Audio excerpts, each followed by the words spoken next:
Alright guys, we have a really great person coming up. Her name is Heather Soulen, and she's a research ecologist, another scientist because we love them, for the Smithsonian Environmental Research Center. She's been in academia for over 20 years. She's worked along many labs from the East Coast to the West Coast to the Gulf Coast, so she's seen a lot of crazy things. And here's a sampling of some of the things that she's seen. Heather, come on out here.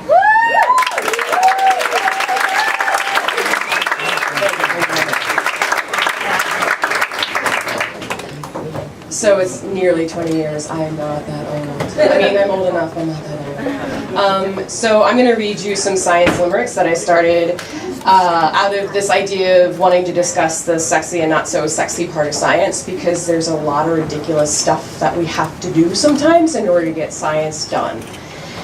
So I'm going to start off with anus gazing. Our oysters can barely cope. Dermo disease ain't dope.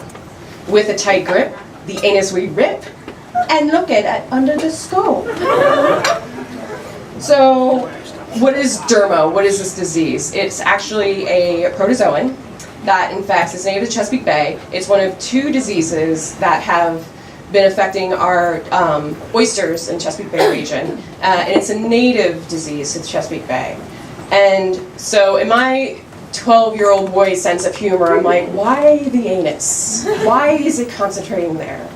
And our graduate student just told me this week that it used to concentrate in most of the other tissue in the body of an oyster, but that it started kind of evolving, and it's now primarily found in the gut, and then it's got to go out through the gut, which passes through the anus. So that is why they primarily look for this disease in the anus.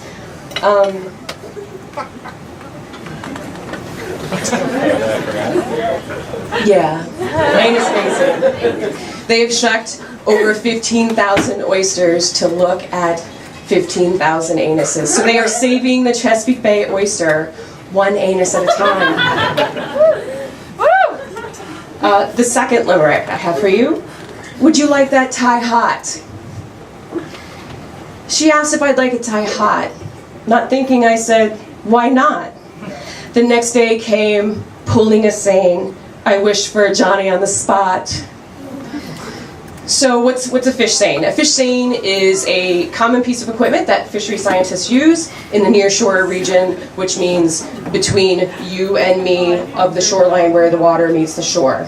And we're looking for fish and invertebrates, saving the Chesapeake Bay one fish and invertebrate at a time. When you pull a seine, it's like 45 meters long. There are very little holes in it, so it's a mesh, and the holes are 3/8 of an inch, so they're not real big, and it collects a lot of mud, detrital matter, of course woody debris, fish, crabs, we hope, because that's what we're trying to do. And when you're pulling a seine, you are using all of your core muscles. Like, think of yoga. You're using a lot of core muscles to do those poses. Well, here I am. I just had Thai food last night. It was the only place open on the eastern shore at 9 o'clock when we finally got to eat dinner that day. And I am pulling the seine, pulling the seine, pulling the seine, pulling the seine. Oh, your core muscles tighten. And I immediately, when we finished, I handed off the pole to the other person. Is like, I gotta go see a man about a horse in the marsh over there. So I bolted. You know how hard it is to run in knee-deep water towards a marsh when you've got to go to the bathroom? It's not awesome. But that's what we do for science. The third limerick. I'm gonna lighten it now. I'm not gonna go down the poop train anymore. When trailer tires fly. While traveling to Virginia for work, the truck pitched left with a jerk. I saw something fly out of the corner of my eye. Shorn wheel studs and lies did irk. So we were traveling to Virginia. It was like, this was 3 or 4 years ago. I just started in this lab group at SERC, the Smithsonian Environmental Research Center. And my boss is in the vehicle with us. There's 2 or 3 other technicians.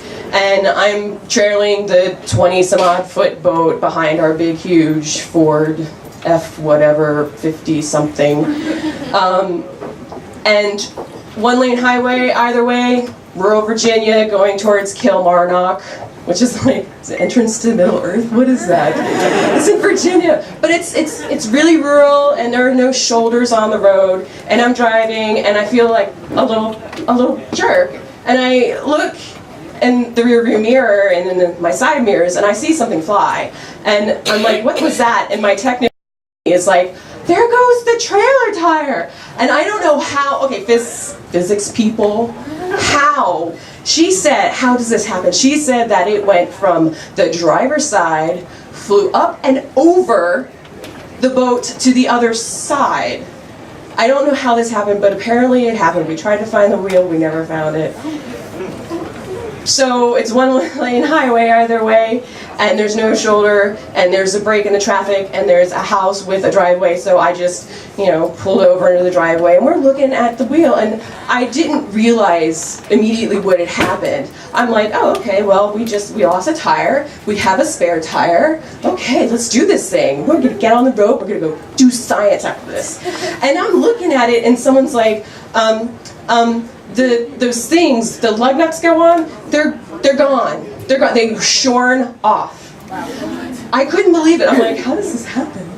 So we're calling back to the lab. We're talking to our boat mechanic people, and they're like, well, that's not my fault. I didn't do that. That's not my fault. I'm pointing finger over here and pointing finger over here. And no, we're not driving out 3 hours, because this was 3 hours away from Sark. We're not driving out 3 hours to go fix this. What am I going to do? I'm in a rural town. We finally find this old guy who has a flatbed truck. And he's the only person that's like willing to take the challenge of trying to put a 20-foot boat with a motor onto a flatbed towing truck to go to the marina where the ramp is, to then launch the boat into the water where it was going to stay overnight and we'd come pick it up the next day. No joke, I took video of him launching this because I'm like, what's going to happen here? This is not normal. This is not what this vehicle has been, supposed to do. So I'm taking video also because I'm like, if something happens, I don't want to be responsible. So he starts, pulling the tow bed back and then lowering it and pulling it back and lowering it. And I'm watching the front tires go,